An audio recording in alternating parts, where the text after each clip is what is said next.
Hello friends, இந்த வீடியோவில் நம்ம ட்ரெஷூர் ஸ்டைல் மீன் குழம்பு எப்படி பண்ணுறதுன்னு பார்க்க போகிறோம். அதுக்காக சின்ன வெங்காயம் கொஞ்சோண்டு எடுத்துக்கோங்க, கொஞ்சோண்டு இஞ்சியை வந்து கொஞ்சம் சின்னதாக கட் பண்ணிவிட்டு ஒரு 4 பச்சை மிளகாய் எடுத்துக்கோங்க. பச்சை மிளகாவையும் ஜஸ்ட் இது மாதிரி கொஞ்சம் பிச்சு போட்டுட்டு உங்கள் வீட்டில் உரல் இருந்துச்சு அப்படின்னு சொன்னால் அதில் தட்டி எடுத்துக்கோங்க. இதை வந்து மிக்சியில் போட்டு அப்படியே பொடியாக அரைச்சி இப்படி பண்ண தேவையில்லை. ஜஸ்ட்டு இது மாதிரி தட்டி எடுத்துட்டு அதை வந்து நம்ம சட்டியில் இப்போ போட போகிறோம். இது மாதிரி தட்டி எடுத்தால் போதும், ரொம்ப தட்டணும்னு தேவையில்லை, ஜஸ்ட்டு கொஞ்சம் மசிஞ்சால் மட்டும் போதும்.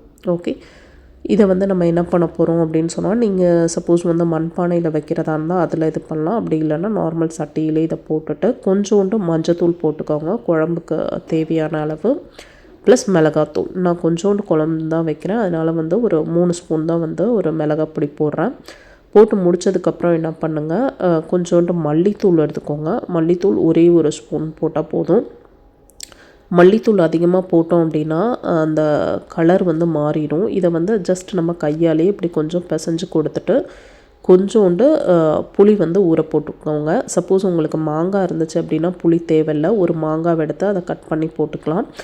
நான் வந்து இங்கே மாங்காய் போடல, மாங்காய் போட்டாலும் நல்லாயிருக்கும். ஓகே, மாங்காய் போடும்போது நீங்கள் புளி யூஸ் பண்ண தேவையில்லை. நெக்ஸ்ட் இங்கே புளி கொஞ்சோண்டு கரைச்சி அதை வந்து நம்ம எடுத்துக்கிறோம். புளியோட அந்த தண்ணி தான். அதை நல்லா இது பண்ணிவிட்டு நல்லா இது மாதிரி நல்லா கலந்து விட்டுறணும். அதுக்கப்புறம் ஜஸ்ட் ஒரு 1.5 தக்காளி எடுத்திருக்கேன். அந்த தக்காளியை வந்து இது மாதிரி கொஞ்சம் சின்னதாக கட் பண்ணி போட்டுட்டு தேவையான அளவு உப்பை போட்டுட்டு திருப்பி ஒரு கையால் ஒரு கலக்கி விட்டுட்டு கொஞ்சோண்டு தண்ணி எக்ஸ்ட்ராவாக ஊற்றிக்கணும். அதாவது ரொம்ப தண்ணி ஊற்ற தேவையில்லை, கொஞ்சோண்டு தண்ணி ஊற்றினா போதும். சிலர் வந்து மீன் குழம்பு அப்படியே வந்து நம்ம பருப்பு குழம்பு மாதிரி ஊற்றி குடிக்கிறவங்களும் இருக்காங்க. அவங்களுக்கு கொஞ்சம் தண்ணி அதிகமாக இது பண்ணிக்கலாம். சிலர் வந்து கொஞ்சம் பெரட்டி தான், இந்த கேரளாலலாம் பார்த்திங்கன்னா கொஞ்சம் பெரட்டி தான் சாப்பிடுவாங்க. அதனால் கொஞ்சோண்டு தண்ணி ஊற்றிட்டு அதை வந்து நம்ம அடுப்பில் வச்சிடணும். அடுப்பில் வச்சு கொஞ்சம் நேரம் கழித்து பார்த்திங்கன்னா நல்லா அந்த பச்சை வாசனைலாம் போனதுக்கு அப்புறம் நம்ம மீன் சேர்க்க போகிறோம். இங்கே நான் வந்து மாந்தல் ஃபிஷ் எடுத்திருக்கேன். நீங்கள் உங்களுக்கு என்ன மீன் வேணுமோ அந்த மீனை வந்து நீங்கள் எடுத்துக்கலாம். எடுத்துகிட்டு ஜஸ்ட் இதில் ஒரு டிப் பண்ணி இப்படி வச்சா போதும். அதுக்கு முன்னாடி உப்பு உங்களுக்கு எந்த அளவுக்கு தேவையோ அந்த அளவுக்கு வந்து உப்பை நீங்கள் வந்து போட்டுட்டு ஜஸ்ட்டு மூடி வச்சா போதும். கொஞ்சம் ஹை ஃப்ளேமில் வச்சுட்டு அதுக்கப்புறம் லோ ஃப்ளேம்லேயே அப்படியே கொதித்து வரும்போது அதோட டேஸ்ட் இறங்கும். இப்போ நான் என்ன பண்ணுறேன்னா தேங்காய் தண்ணியை வந்து ஊற்றுறேன். தேங்காவை மட்டும் அரைச்சிட்டு அதுக்குள்ளே வேறு எதுவும் போட தேவையில்லை. தேங்காய் மட்டும் அரைச்சிட்டு அதோட தண்ணியை மட்டும் நீங்கள் ஊற்றினா போதும்.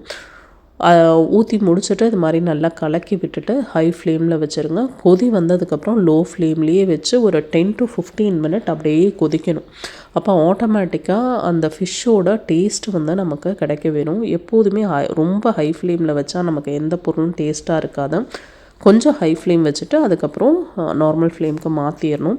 இது வந்து இந்த சட்டி வந்து நம்ம வந்து ஃபிஷ்ஷை ஃப்ரை பண்ணி வச்ச அந்த சட்டியிலே வந்து கொஞ்சோண்டு தேங்காய் எண்ணெய் ஊற்றி சின்ன வெங்காயம் பொடி பொடியாக கட் பண்ணி வச்சுக்கணும். ப்ளஸ் அதே மாதிரி ஒரு 5-6 பல் பூண்டை சதைச்சி, அதாவது உங்களோட உரலில் சதைச்சிட்டு அதை வச்சுக்கோங்க. ப்ளஸ் கருவேப்பிலை, இது 3ஐயும் போட்டு நல்லா ஃப்ரை பண்ணி அந்த குழம்புல ஊற்றினீங்க அப்படின்னு சொன்னால் ரொம்ப டேஸ்டியாக அப்படியே வீடு ஃபுல்லாக மனம் கமலக்கூடிய ஒரு ஃபிஷ் கறி வந்து உங்களுக்கு ரெடி ஆயிரும். இதை வந்து அப்பயும் சாப்பிட்லாம், ஒரு நாள் வச்சுட்டு சாப்பிடும்போது இதை விட நல்லா டேஸ்ட்டாக இருக்கும். நீங்கள் பண்ணி பாருங்கள். பண்ணி பார்த்தா எனக்கு கமெண்டில் லீவ் பண்ணுங்கள் அந்த குழம்பு எப்படி இருந்துச்சு அப்படின்னு சொல்லிவிட்டு. ரொம்ப டேஸ்டியாக ஈஸியாக வித்தின் 20 to 25 மினிட்குள்ளே நீங்கள் செஞ்சு முடிச்சிடலாம் இந்த ஃபிஷ் கறியை. அதாவது ஒரு 1/2 an hour பண்ணும்போது அந்த லோ ஃப்ளேம்லேயே வச்சு அது அப்படியே கொதித்து கொஞ்சமாக அப்படியே வற்றும்போது நல்ல டேஸ்டியாக இருக்கும். குழந்தைங்களுக்கு ரொம்ப பிடிக்கும். ப்ளஸ் வந்து இதே வந்து உரப்பு கம்மியாக கொடுத்தீங்க அப்படின்னு சொன்னால் வயசானவங்களும் நல்லா சாப்பிடுவாங்க.